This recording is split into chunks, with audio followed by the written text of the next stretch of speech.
Hello, hello, hello. My name is Brandon Best for the ones that do not know me.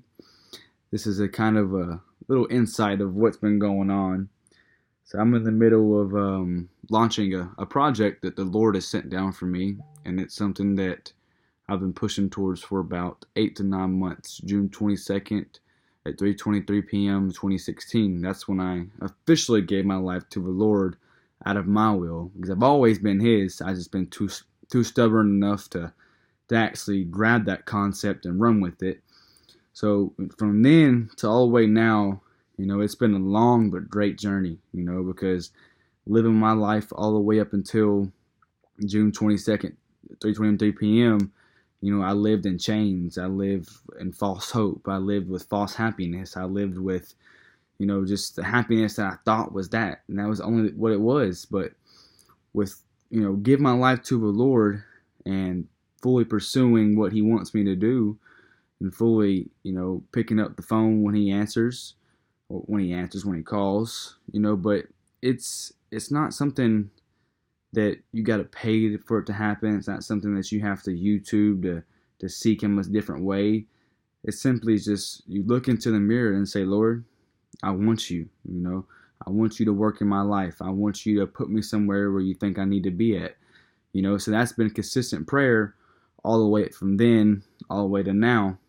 So what these shirts are going to hopefully do, I just want to plant a seed, in your mind somewhere from somehow or something. I just want to plant a seed, and I can't live the life for you. I can't walk the life for you. I can just shift you differently, because I'm still 18 years old, and I feel like I'm 40 years old in the mind, because I've always had problems. I've always been dealing with something, and I'm not the only one with problems. I understand that, but if you can go ahead and give all your problems to the Lord and give all your, just thoughts and just your life, like just give your life to the Lord and watch it change. It's facts. It's not scientific facts. Like when you open a book, it's not going to say that, but for me and for my life, I was headed down a bad slope.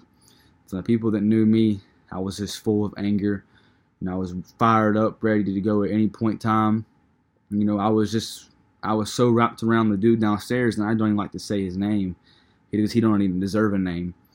I was just so equipped with that I didn't see what was truly in store for me.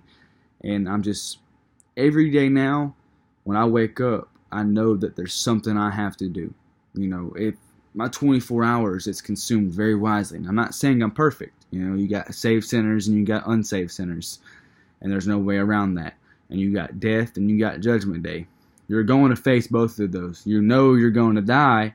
So with that being said, you should know that you're going to face the Almighty Lord. So once that time comes, and it's coming a lot quicker in this day and age of our generation as the millennials, we're a joke. We are honestly a joke. And the people that are not in our generation, like our parents and our older people, they're looking back and just laughing, not verbally at us. They're just like, when are these kids going to get a grip? When are they going to understand that, what they're doing is not what they're going to be doing in 2 years or 3 years or 4 years? But it's just, if I can just plant a seed somehow, some way in your mind to shift you differently. You don't have to go to church to be some perfect person, but what church does for me and what church does for other people, it gives you contraction to go through this unstable life, because life is unstable, it's unsturdy, it's not something that you're guaranteed tomorrow. So why would you not want to have the support and have the guidance and have the wisdom from not only from Him, but from the angels that have passed away? People think that when they have friends and family that pass away, they think that they're just gone, and they can't talk to them. Obviously you're not going to be able to speak to them verbally, but they are not gone. If anything, they are more with you than they have ever been, because when they were here, since they passed away, they haven't been in their full direct mind. So with them being up there with the Lord, they're seeing every movement, seeing every thought, seeing every action. So, when you pray to them, you're like, oh, well, I tried praying to Him. I tried talking to the Lord.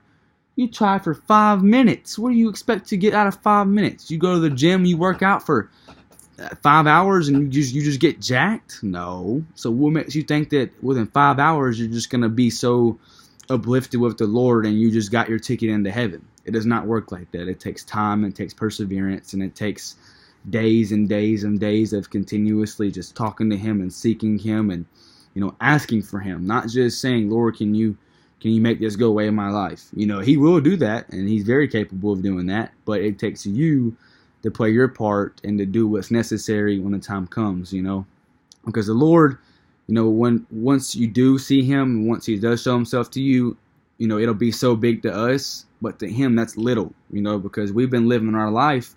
I'm 18 years old, and I gave my life to the Lord less than a year ago. So I've been living my life for 17 years, unholy and impure. Now, that's just what it is, and there's no way around it. You always got a choice. It's going to be good or it's going to be bad. Now, what side of the fruit are you going to eat from? It's not rocket science. Good and bad, it's not something that you have to think about, well, what am I going to do? It's good or it's bad. It's holy or it's unholy. It's as simple as that. So with what this movement, it's not even just for my people, because you can be 60 years old and still not know where you're at in life. You can still not know your purpose, still not know what's to come. So, yeah, you can say it's just for us millennials, but that's who I'm speaking to, because that's what we are.